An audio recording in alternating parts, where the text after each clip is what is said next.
Esta época del año, especialmente en Occidente, suele ser más musical que lo ordinario.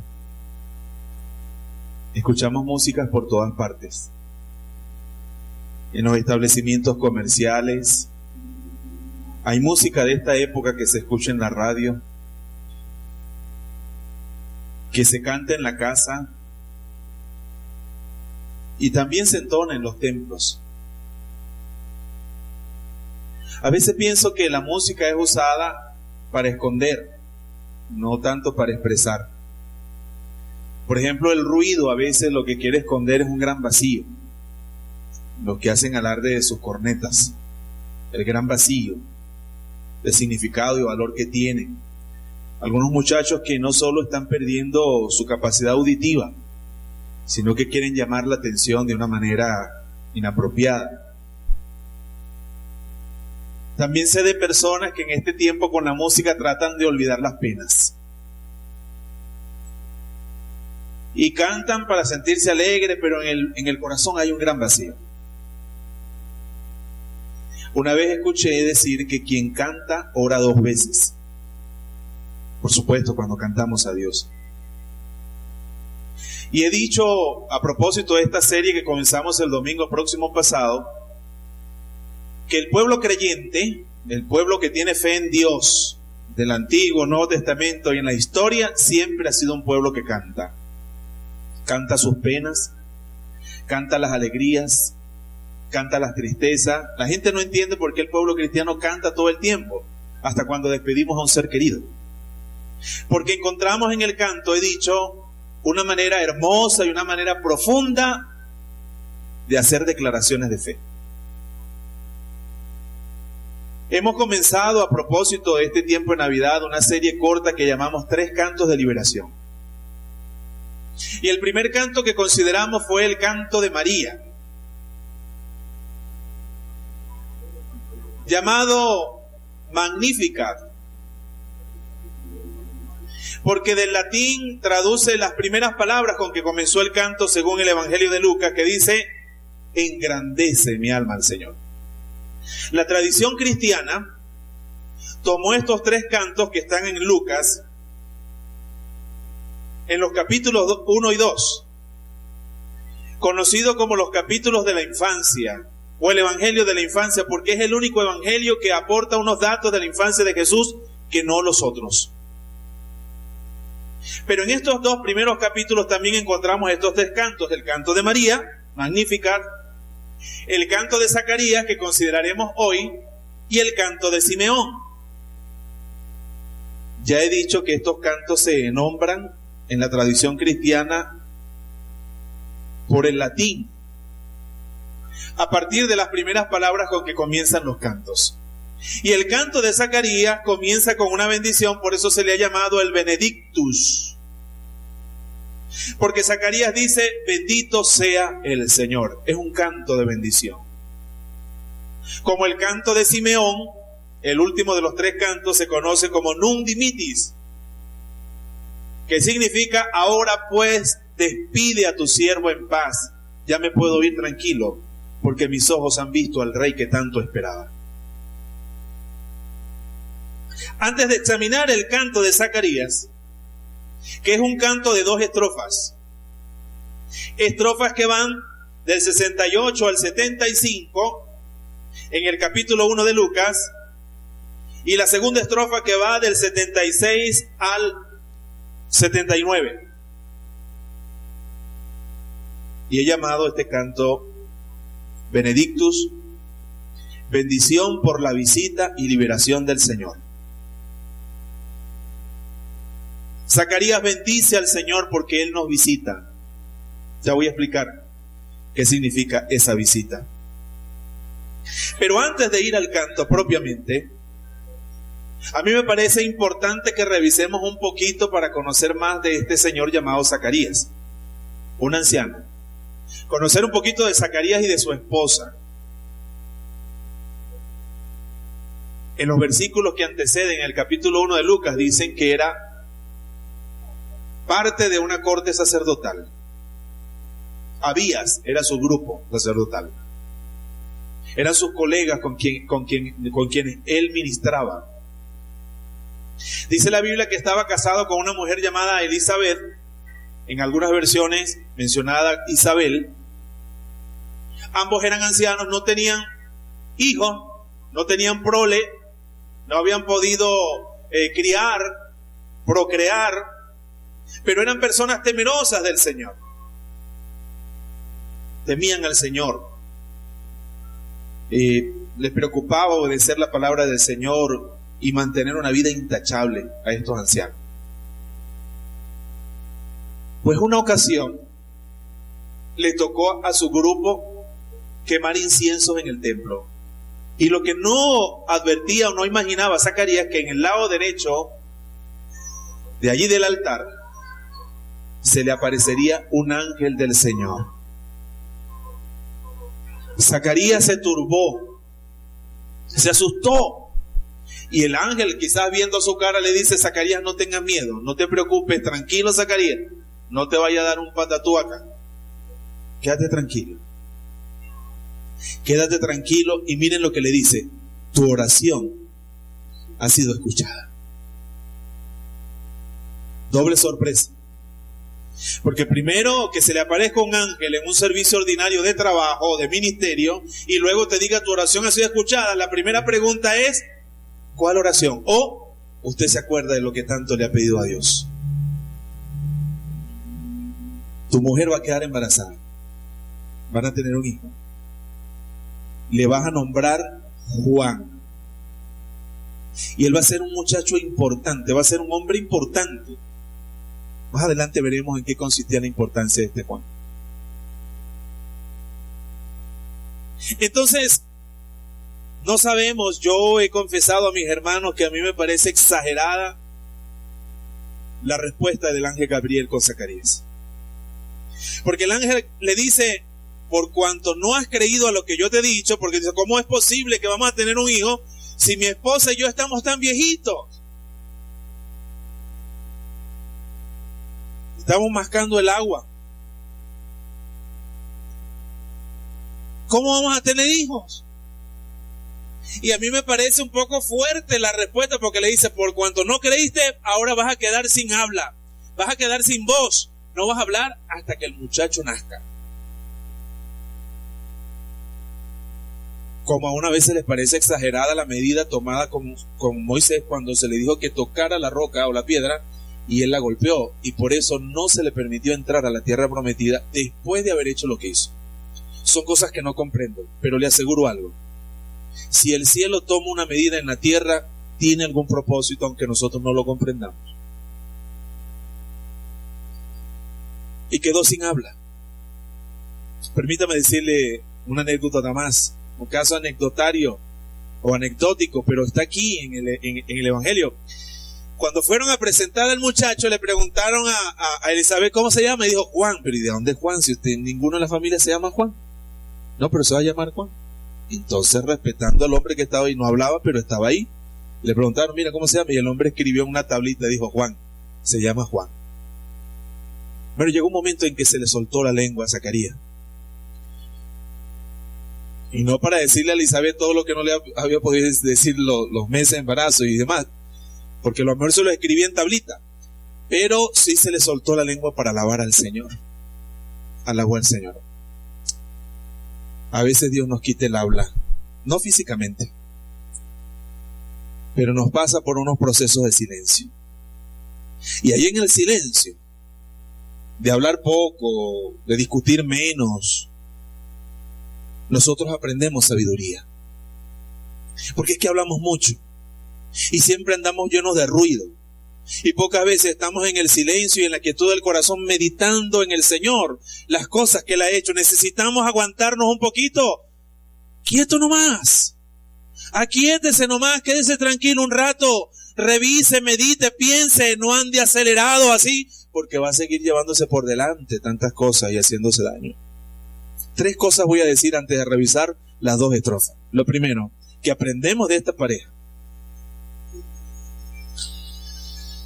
es que por el hecho de que uno sea piadoso y temeroso del Señor, eso no le libra a uno de tener algunos peros en la vida. La Biblia dice que eran unos ancianos, la Biblia dice que eran temerosos, que Zacarías y Elizabeth eran irreprochables, eran personas que amaban a Dios, que oraban, era todo eso, pero no tenían hijos. Y alguien diría, bueno, pero gran cosa. Más bien deberían sentirse contentos, no, cada quien lleva su propio pero. Y ellos le rogaban mucho al Señor, Señor, danos un hijo. Por eso el ángel le dijo, ¿te escucharon la oración, Zacarías? Y yo no sé cuál es el pero suyo. He dicho tantas veces que parece que tenemos encendido siempre el faltómetro, hermano. Nunca estamos contentos. Decía Perucho Conde, que no falta un pero, decían en aquel programa de él. Toda la cosa, pero, siempre un pero. Señor, pero esto. Entonces se sienta a comerse algo y dice, pero con un aguacate esto hubiese quedado bien. Bueno, aguacate, imagínense usted, tiene ahí un plato de no sé cuánto, siempre el pero. La segunda cosa que esta pareja nos enseña es que tenemos que estar abiertos, porque en cualquier momento, sin que nosotros pensemos, podemos recibir una visitación del Señor para darle un giro a nuestra historia. A veces, hermanos, nosotros le hemos pedido tanto al Señor una cosa y no vemos respuesta. Y nosotros decimos, el Señor ya se olvidó, ya no tiene sentido, esto no va a pasar, aquí esto no tiene respuesta, esto no tiene solución, esto no tiene compón, esto no tiene qué sé yo. Y cuando menos esperamos, viene el Señor y dice, mira, te escucharon la oración. Te escucharon la oración. Y Dios tiene su momento de responder. ¿Qué tal si usted le dice, bueno, Señor, si tú quieres visitarme, si tú quieres mostrarme por tu palabra, de alguna manera, yo estoy abierto, así me quites el habla unos días?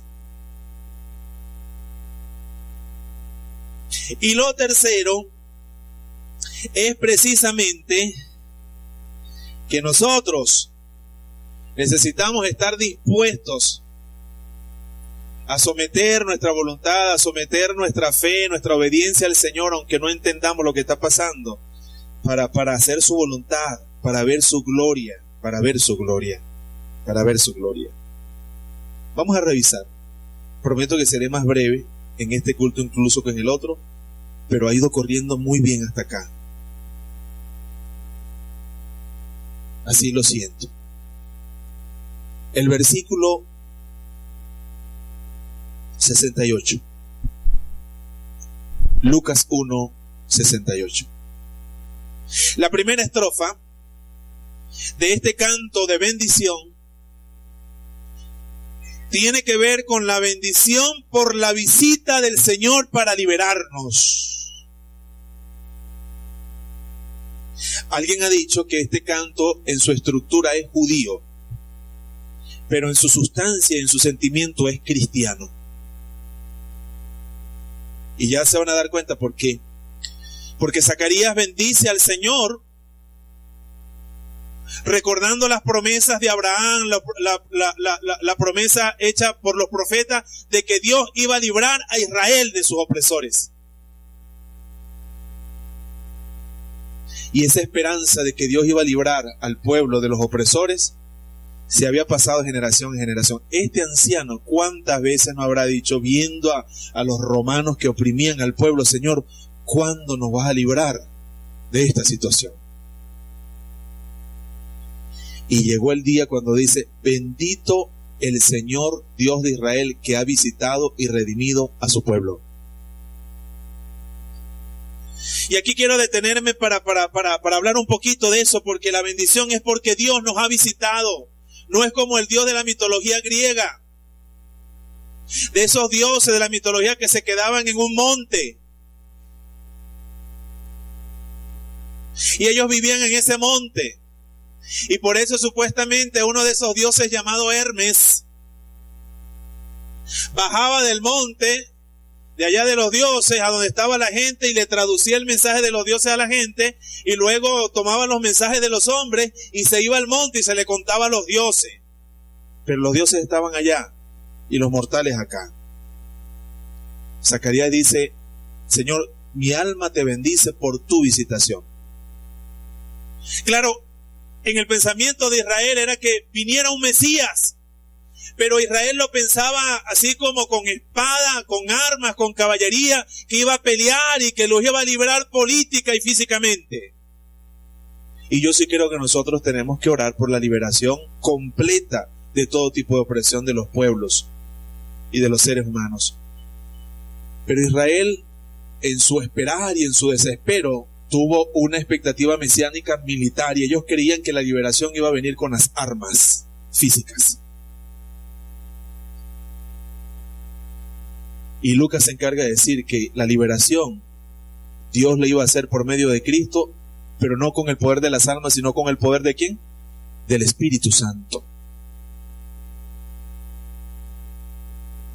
Porque aunque podemos y debemos pedir por la liberación política, social y material de los seres humanos, solo Cristo puede dar la libertad espiritual por medio del Espíritu Santo. Y no necesita de armas para eso.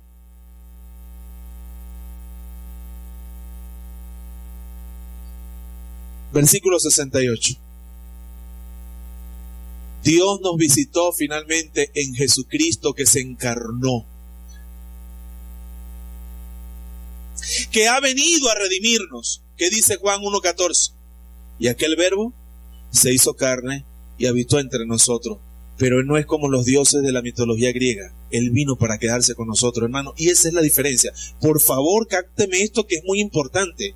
Cristo vino, y es lo que celebramos en la Navidad, no para ir y venir, sino para quedarse con nosotros todos los días. ¿Hasta cuándo? Hasta que todo esto termine. Él está con nosotros. Por eso es que cantamos hace poco que Dios con nosotros, Emmanuel. Cuando yo ando en el carro, Él está conmigo. Hay una versión osada de ese versículo que traduce así: tabernaculizó entre nosotros, que significa vino a ser una tienda permanente con nosotros. Yo puedo caminar por la vida. Me acabo de acordar ahorita, no sé por qué, una vez que me invitaron a un matrimonio a Cantaura, y entonces la persona en Puerto La Cruz creo que me dijo: no, sí señor, yo paso cerca de Cantaura, y ese hombre me ha dejado una encrucijada, y yo tuve que caminar a oscura, pero eso fue una cosa terrible. Y de vez en cuando veía un bombillito y escuchaba unos perros. Y sentí miedo. Y han de ustedes creer, se paró una buseta al lado mío, una unidad de esos transportes que llevan a las empresas petroleras y demás. Y el Señor me dijo: móntese. ¿Para dónde va usted? Por ahí. Bueno, mire, soy pastor, ando buscando un amigo que se casa mañana. Ah, es el pastor Bautista que se casa, se vive. Y me dejó a una cuadra del hombre. Mira, ahí están. Y el pastor me estaba esperando. Pero aunque sentía miedo en el camino, lo que yo quiero decir es que yo tenía la certeza que el Señor estaba conmigo y me estaba cuidando, porque Él vino para estar conmigo. Y esto no lo sabe la gente, que Cristo vino para estar en su vida, que Cristo vino para nacer en el pesebre del corazón y quedarse con nosotros permanentemente. Hermano, yo tengo que decirle eso, usted tiene que creerlo. Te bendigo, Señor, porque tú nos visitaste, nos has redimido. Nos has redimido. Versículo 69, por favor. Dice: y nos ha levantado un poderoso Salvador en la casa de David, tu siervo. ¿Por qué dice en la casa de David? Porque el pueblo de Israel creía que de la casa de David es de donde venía el poder para luchar contra cualquiera y derrotarlo, porque David fue un gran jefe de campaña y fue una persona que políticamente fue muy próspero en sus batallas. Y ellos creían, ellos dicen: de la casa de David va a salir un Salvador, un Mesías, un liberador. Pero ya nosotros sabemos que sí. ¿Salió de la casa de David el Salvador del mundo? Sí, del linaje de David. Y de ahí salió el Salvador. Pero no como lo esperaban. Entró en un burro, nació en un pesebre, vino en forma de niño, cargó una cruz, lo escupieron, fue despreciado, pero se levantó al tercer día de la muerte con el poder de Dios. Ese es nuestro Salvador, a quien nosotros le rogamos que tenga misericordia de los pueblos, como mi esposa oraba. Allí la percibí sensible, emocionada, orando por las oscuridades de estos días en el mundo, y le pedimos al Señor que nos libere, que nos salve, que nos libre de todo tipo de opresión, pero especialmente de esa opresión del alma y del espíritu, sobre la cual no hay ningún arma que prospere, solamente que el Espíritu Santo y la palabra del Señor prospera allí. Lo creo, hermano. Usted se puede librar de la pobreza, usted se puede librar de la ignorancia, pero usted no se puede librar del temor de la muerte sin el Mesías. Usted no se puede librar de una vida sin propósito sin el Mesías. Usted no se puede librar de la condenación eterna sin este Mesías y sin este Salvador. Y eso es lo que la gente no entiende. El versículo 70. Miren este canto precioso. Versículo 70 sigue bendiciendo a Dios por esa visitación liberadora, porque Dios lo había prometido por boca de los profetas que fueron desde el principio. Versículo 71, por favor. Hasta por medio de Abraham, Dios le había dicho: yo le voy a salvar de sus enemigos, de la mano de todos los que los aborrecen. Versículo 72, por favor. Para hacer misericordia con nuestros padres y acordarse de su santo pacto. Versículo 73. Del juramento que hizo Abraham nuestro padre, que nos había de conceder. Versículo 74. Está hablando de promesa, porque en Navidad es tiempo de recordar que Dios promete lo que cumple. En Navidad es tiempo de recordar que Dios nos visita para librarnos, pero yo quiero aquí que busquemos otra versión, si es posible, Alejandro, la nueva versión internacional. Quiero que lo vean y aquí me voy a detener un poquito.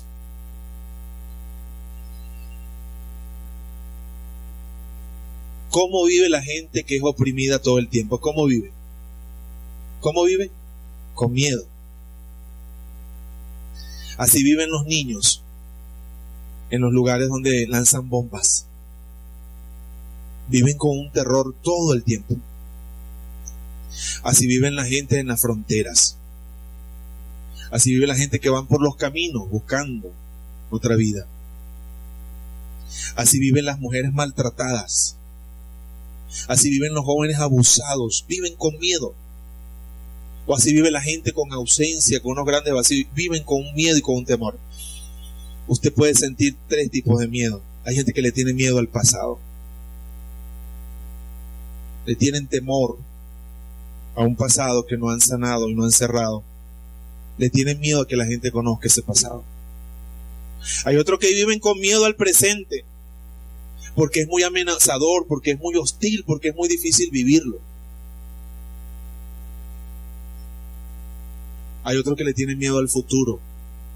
¿Y qué va a pasar con mi cuerpo, con mi vida, con mi familia, con mi país, con mis circunstancias? Y entonces viene el miedo. Y el Señor dijo, y yo lo repito: no se turbe vuestro corazón, ni tenga miedo. Cristo vino para visitarnos y librarnos del temor y de los miedos. El peor de ellos, parece, dice la Biblia, es el temor a la muerte, que tiene a mucha gente cautiva. Hoy hay mucha gente cautiva al temor a la muerte. Este Salvador de que estamos hablando, que nos vino a visitar, miren lo que dice: nos concedió que fuéramos libres del temor, al rescatarnos del poder de nuestros enemigos para que le sirviéramos. Pero fíjense, no solo viene a librarnos de algo, sino que al librarnos nos da un propósito. Dios te quita el temor, ¿para qué? Dios te quita el miedo, ¿para qué? Para que le sirvas. Y ya no le sirvas a otra cosa, sino que le sirvas al único que tiene poder para salvar el alma de la perdición. Por eso el Señor dijo: no le tengan miedo ¿a quién? Al que puede maltratar el cuerpo. Claro, hay un temor que es racional. Hay un temor que Dios sembró en los seres humanos. Cuando yo veo que me voy a quemar o voy a experimentar un accidente, yo siento miedo y me aparto. Ese temor es preventivo. Dios lo sembró para que tengamos cuidado. Pero aquí estoy hablando es del miedo que me paraliza, del miedo que me esclaviza, del miedo que no me deja vivir, hermano.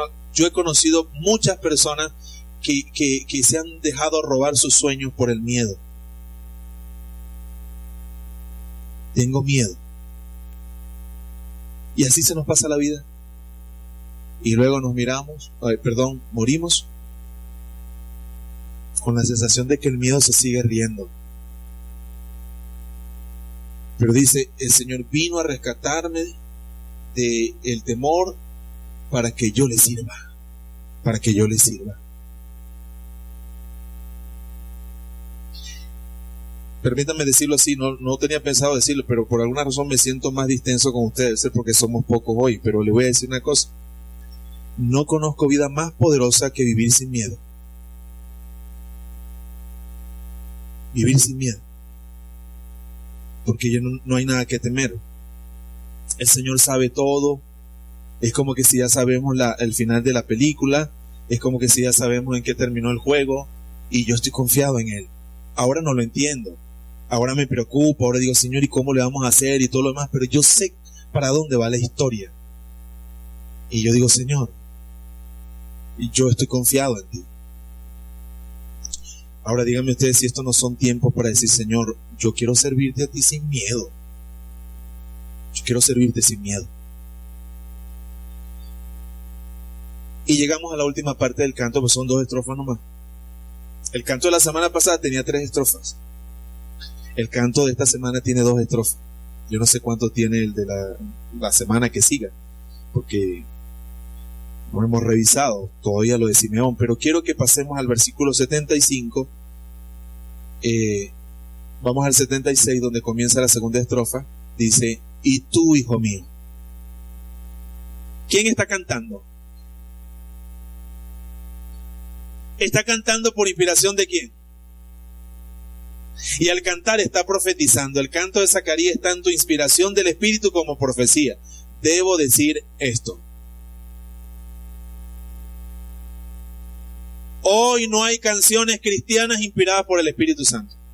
Yo he conocido hermanos y hermanas bien intencionados que dicen, bueno, el Espíritu me inspiró esto, pero no es tal cosa. Bueno, vamos a ir allí, Alejandro, en el versículo 67 y luego regresamos al 76 para demostrar esto que estoy diciendo. En el versículo 67, 1:67 dice, entonces su padre Zacarías, lleno del Espíritu Santo, profetizó, cantó. Era un canto inspirado por el Espíritu y era un canto profético. Ningún canto hoy de salmista, de adorador, como se llame, puede decir, no, que el Espíritu me inspiró esto. No, yo me inspiré en la inspiración que el Espíritu le dio a los que están acá. Porque si mi canción es inspirada, debe estar al mismo nivel de la Biblia. Y no es tal cosa. Yo no conozco canción que se constituya en mi vida en norma de conducta y fe. Me inspira, me anima, me ilustra, me mueve, lo que sea. Pero lo inspirado está aquí en la palabra del Señor. Aquí está lo inspirado. Y entonces, en el versículo donde estábamos, ahí vemos que él por el Espíritu, Zacarías, lleno, comenzó a cantar acerca de su hijo Juan. Y voy a decir 2 cosas. El centro del canto no es Juan. ¿Quién es el centro del canto?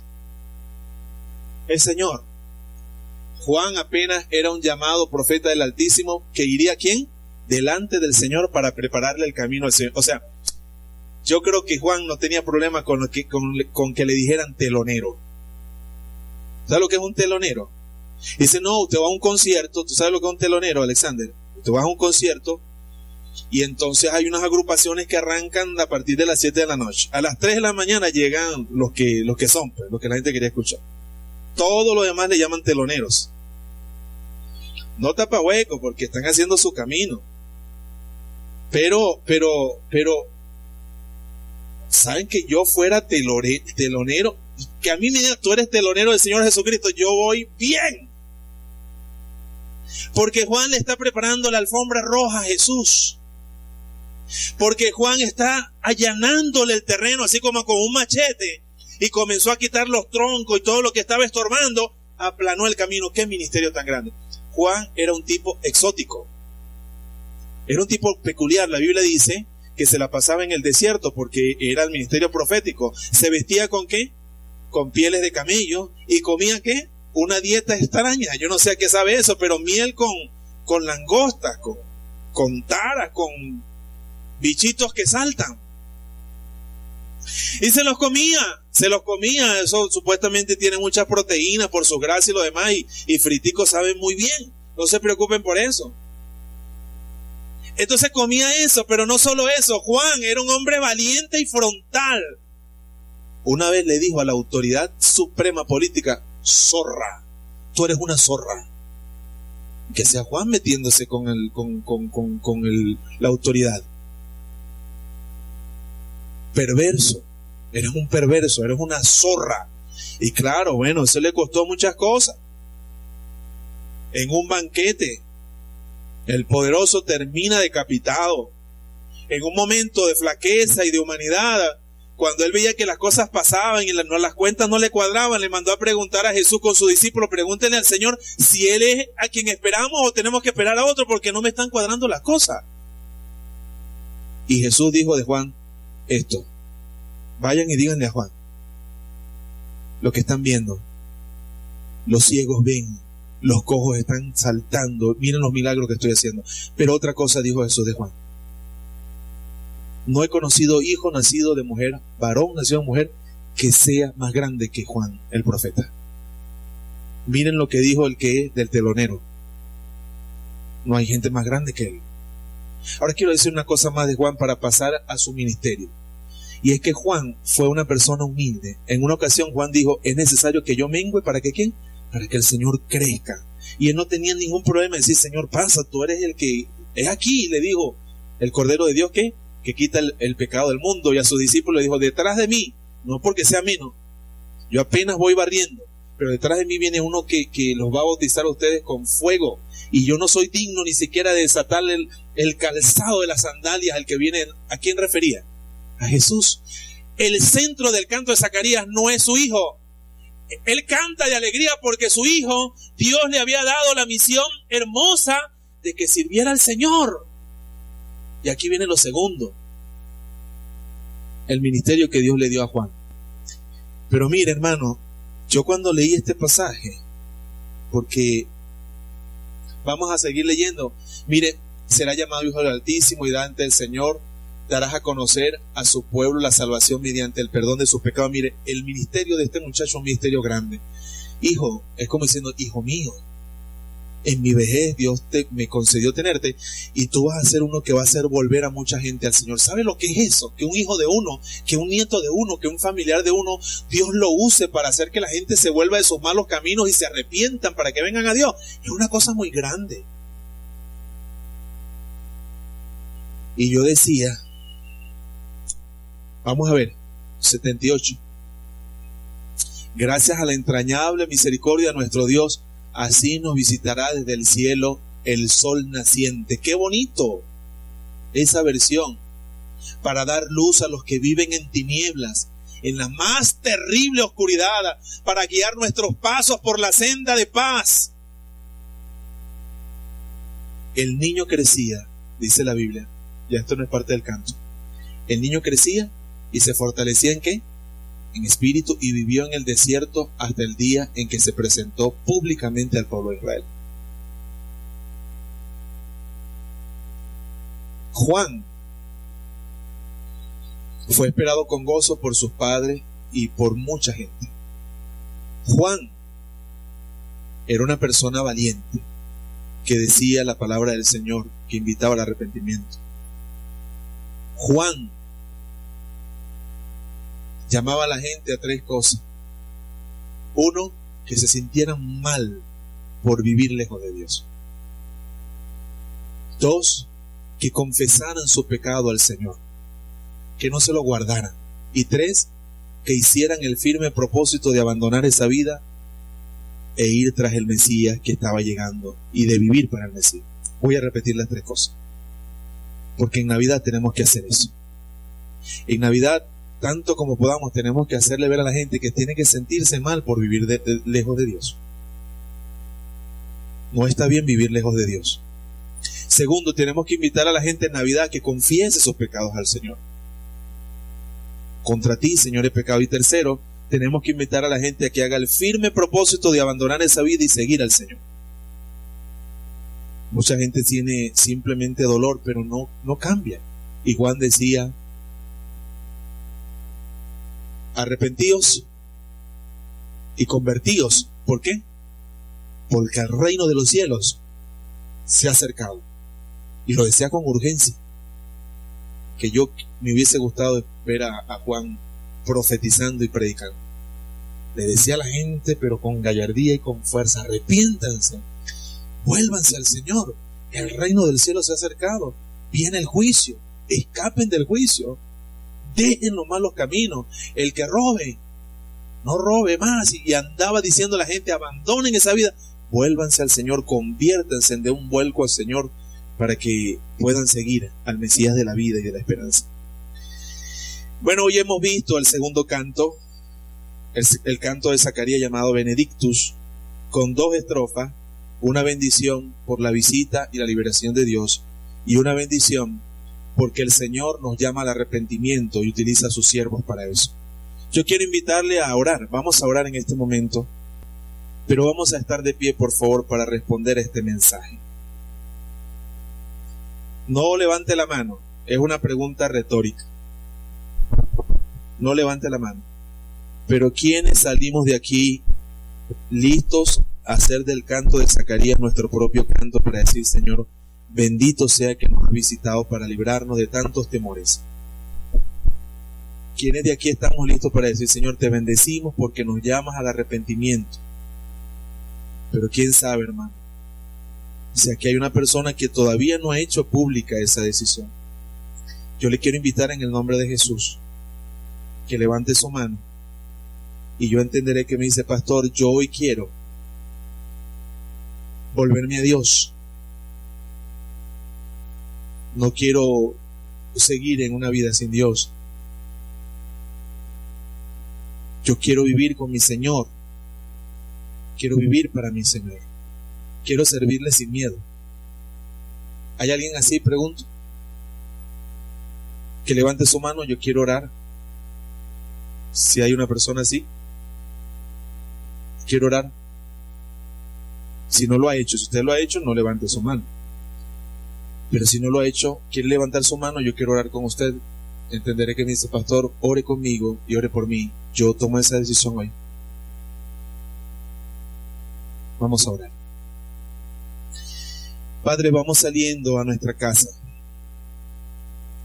Gracias por habernos traído a este lugar y por concedernos la dicha de cantarte, de celebrarte, de compartir con los hermanos, de escuchar tu palabra y responder a ella. Guíanos en el camino, Señor. Ayúdanos a hacer sendas y veredas rectas delante de ti, en este tiempo y siempre. Gracias por estos cantos de liberación. Gracias por este tiempo de Navidad. Cuídanos en el camino. Y oramos desde ya, Señor, por las actividades que tendremos en nuestra iglesia a propósito de llevar un mensaje con la presencia, con los obsequios, pero especialmente con la oración, con el abrazo y con la palabra. Bendícenos, Padre Santo. Oro y oramos en el nombre de nuestro Señor Jesucristo, en quien damos gracias. Amén y amén.